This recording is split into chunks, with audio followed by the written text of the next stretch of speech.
In a corner of the city, there is a hidden quantum pawnshop that can grant wishes, but at a steep price.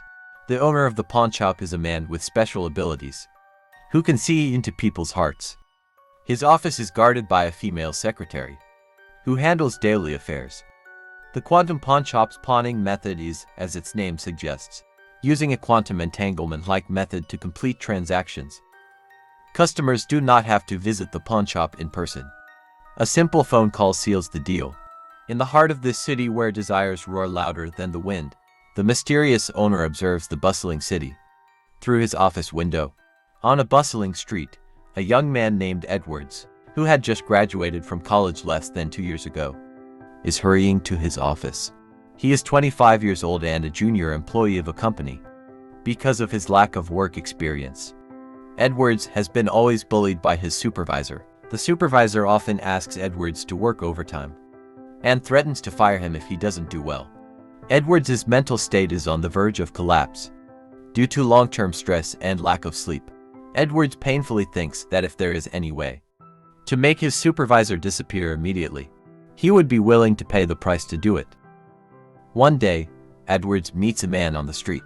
The man looks very imposing, dressed in a black suit and wearing sunglasses. The man sees through Edwards' thoughts and hands him a business card. The card reads Quantum Pawnshop and includes a phone number, opening the prelude to a transaction. Unaware of the card's significance, Edwards senses that this man is different. The next day, Edwards' supervisor threatens him again that if Edwards' performance doesn't meet his expectations, he will be fired. Late at night, Edwards takes out the pawnshop's card and dials the number. A woman's voice answers. Hello, may I help you with our services? Hesitating for a moment, Edwards says, It's Edwards, and I want to know, what is Quantum Pawnshop?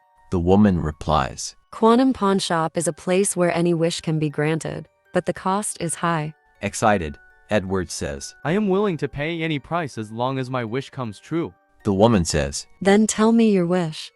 Edwards takes a deep breath and says, I want my supervisor to meet with an accident and be removed from the company, and I want to take over his position for a better life.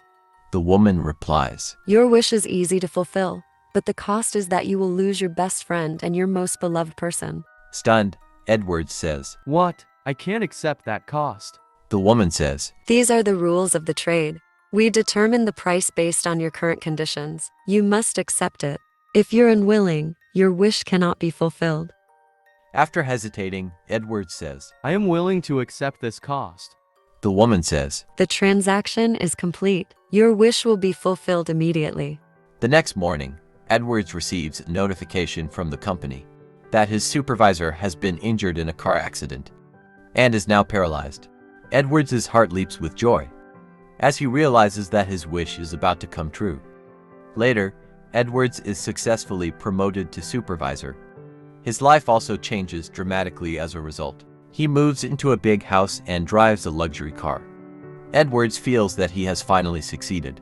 However, as per the trade rules, he loses his best friend and his loved one. He often thinks of them, recalling the companionship they had brought him in the past. Edwards often finds himself overcome by a sense of emptiness and despair. He doesn't know what to do. Edwards feels incredibly lonely and painful. This transaction makes Edwards deeply feel that he has become a lonely castle, and any power in exchange cannot fill the void in his heart. This young man easily fulfilled his wish through a dark deal, taking over as a supervisor and being a person of wealth. However, the people he loved were gone forever.